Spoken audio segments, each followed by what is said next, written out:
अब्बा कोई हुक्म नहीं, कोई मसला नहीं, कोई परेशानी नहीं। बस आपको देखने का दिल कर रहा था, याद आ रही थी आपकी।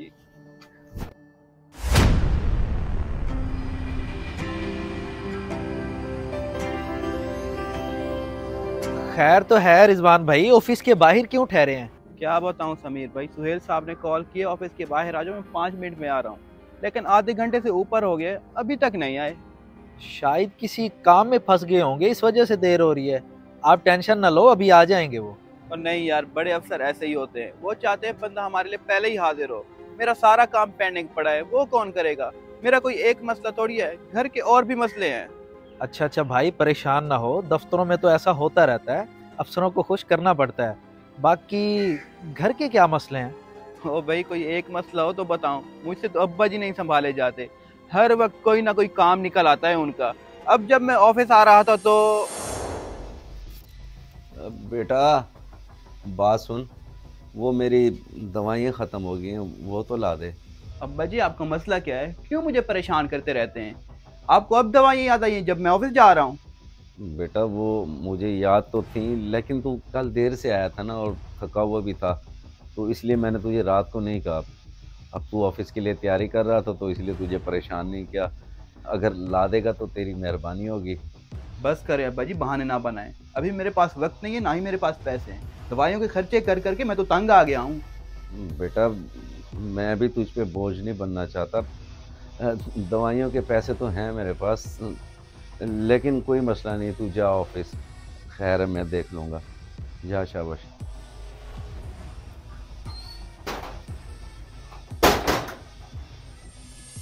अब तू ही बता भाई, मैं क्या करूँ? घर की सरदर्दी अलग, ऑफिस की परेशानी अलग। अब बंदा जाए तो कहाँ जाए? और भाई मेरे साथ भी तो यही मसला है, मुझे तो अम्मी ने परेशान करके रखा हुआ है। हर वक्त बीमार रहती हैं, कभी डॉक्टर के पास लेकर जाओ, कभी दवाइयाँ लेकर दो। मेरी आधे से ज़्यादा तनख्वाह तो उनकी बीमारी पे लग जाती है। अभी जब मैं घर से निकल रहा था तो अम्मी ने कहा दवाइयाँ ख़त्म हो गई हैं, लेकर देते जाओ। मैंने भी तंग आकर कहा अम्मा जी ये देखें मेरे हाथ जुड़े हैं, मुझे माफ़ कर दें, अगर एक दिन दवाई नहीं खाएंगी मर नहीं जाएंगी।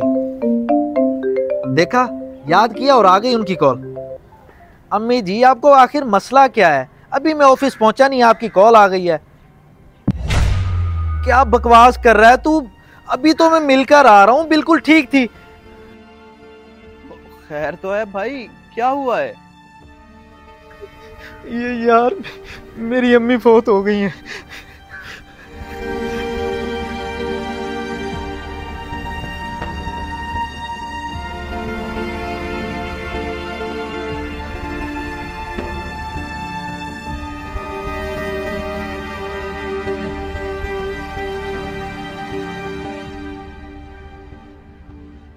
ये फोन क्यों नहीं मिल रहा?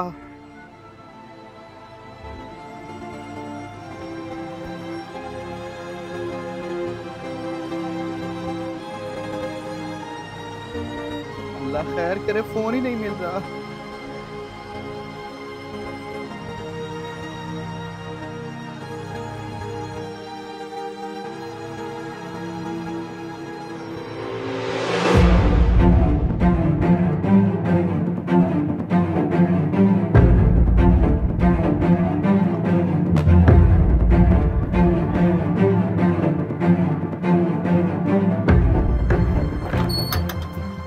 अब्बा जी, आपका फोन क्यों बंद है? मैं कब से आपको फोन कर रहा हूँ, परेशान कर दिया है आपने मुझे।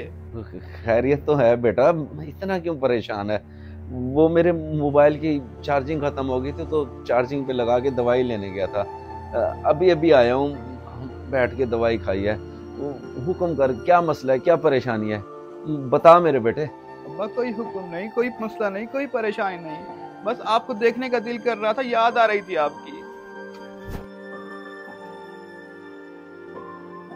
बेटा अल्लाह तुझे खुश रखे, सलामत रहे, कभी किसी चीज़ की कमी ना हो।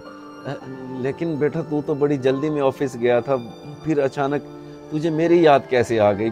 सच सच बता, आखिर बात क्या है? अब्बा जी, मैं अपने किए पे बहुत शर्मिंदा हूँ, आप मुझे माफ़ कर दें। मैं अपनी मसरूफियत की वजह से आपको टाइम नहीं दे पाया, यहाँ तक कि मैं आपको दवाई भी नहीं लेके दे सकता। कैसा बेटा हूँ मैं? कैसी बातें कर रहा है मेरे बेटे तू? ऐसा कुछ नहीं है, परेशान ना हो, मैं ले तो आया हूँ अपनी दवाई। मैं असल में सारी गलती मेरी है, मैं भी तुझे छोटे छोटे कामों के लिए परेशान करता रहता हूँ। खुद तो रिटायर होके घर बैठ गया हूँ, तेरी ऑफिस की परेशानी को समझता नहीं हूँ। बेटा मैं भी तुझे आइंदा तंग नहीं करूँगा, बस तू रोया ना कर मेरे बेटा, मुस्कुरा दे। इस दुनिया में माँ बाप का मुतबादिल कोई नहीं, इसलिए माँ बाप की कदर करें। इस वीडियो को सदका जारिया समझ के जरूर शेयर करें।